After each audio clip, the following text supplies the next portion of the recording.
From AccuWeather.com, this is AccuWeather Daily, a brief host-read article. It's weather news in a nutshell. Well, there's a new movie in theaters all across the country in which weather is the focus. The forecast that shaped the D-Day invasion has long stood as one of the most consequential weather calls in modern history. So in the new film Pressure, that high-stakes moment is brought to the screen through the story of the Allied leaders and meteorologists tasked with deciding whether conditions would allow the World War II invasion of Normandy, France, to move forward. The invasion was a critical step in the Allied effort to liberate Nazi-occupied Western Europe.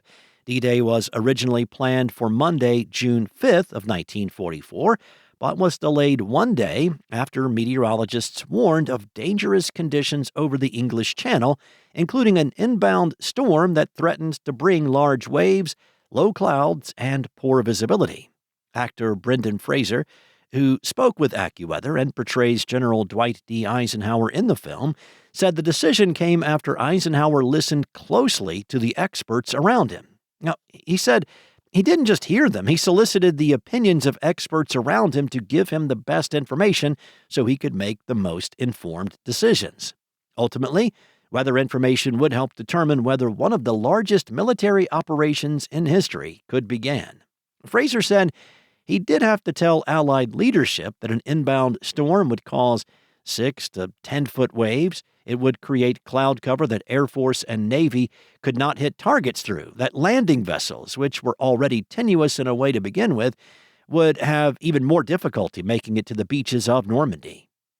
The film also establishes the stakes of the mission early on by highlighting Exercise Tiger, a dress rehearsal for what would become the D-Day invasion. The training exercise ended in catastrophe, with more than 740 men killed in a series of mistakes over separate incidents. On the decision to include that moment, the film's director, Anthony Maris, said, starting with that and coming back to that, some select times in the film are meant to show the gravity of what these decisions mean and to try and begin to get across the absolute weight of the world that is on the shoulders, not just of Eisenhower, but also of Stagg and all of Allied leadership. Now, Stagg refers to Group Captain James Stagg, the British meteorologist who advised Allied leadership ahead of D-Day. Now, that tragedy underscored how much was riding on the interpretation of weather data before the invasion. Maris said if the interpretation of this data is wrong, if they make mistakes, it's not going to be hundreds of men dying like they did in the training exercise. Several meteorologists consulted on the film, including Martin Young, who worked for more than 40 years at some of the same weather stations used by Stagg. Maris attributed Young with sharing details about what the weather room was like and how the different forecasters reacted at the time. He said he was able to give the little details of what the environment was like in the weather room, the competitive nature of the different forecasters, the smoke in the ashtrays, overflowing with butts at the time. The debate ahead of D-Day was more than a disagreement over weather maps. The timing of the invasion depended on a narrow set of conditions involving wind, waves, tides, moonlight, and cloud cover. A wrong forecast could have threatened the lives of thousands of troops and changed the outcome of the war. As for how close to reality the portrayal of meteorologists and forecasters in the film comes, AccuWeather founder Joel Myers gave his approval, saying, "It did dramatize the event as it should have been. It could be argued it was the most important and meaningful forecast as it affected history because of the success of the invasion." Myers pointed out that the film's depiction of intense debates among forecasters reflects the kind of discussions that still happen among meteorologists today when different models, data, and interpretations point to different outcomes. More importantly, Pressure captures the human side of forecasting, the uncertainty, the expertise, the disagreement, and the responsibility that comes with making a weather call when lives are on the line.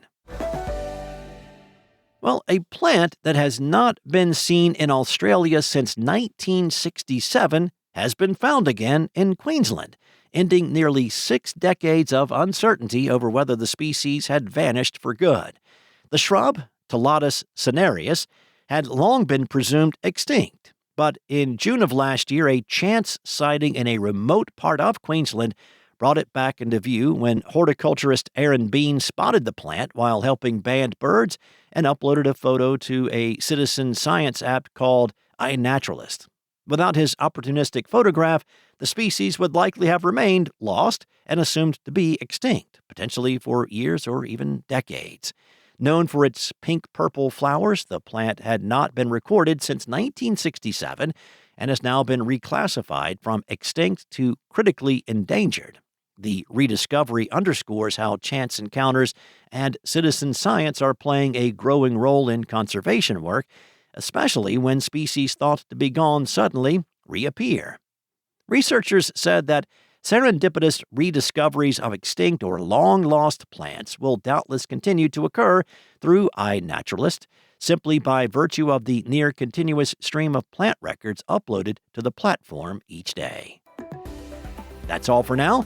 You can find regional forecasts and more science-based articles at AccuWeather.com, and for your local forecast at your fingertips, download the AccuWeather app.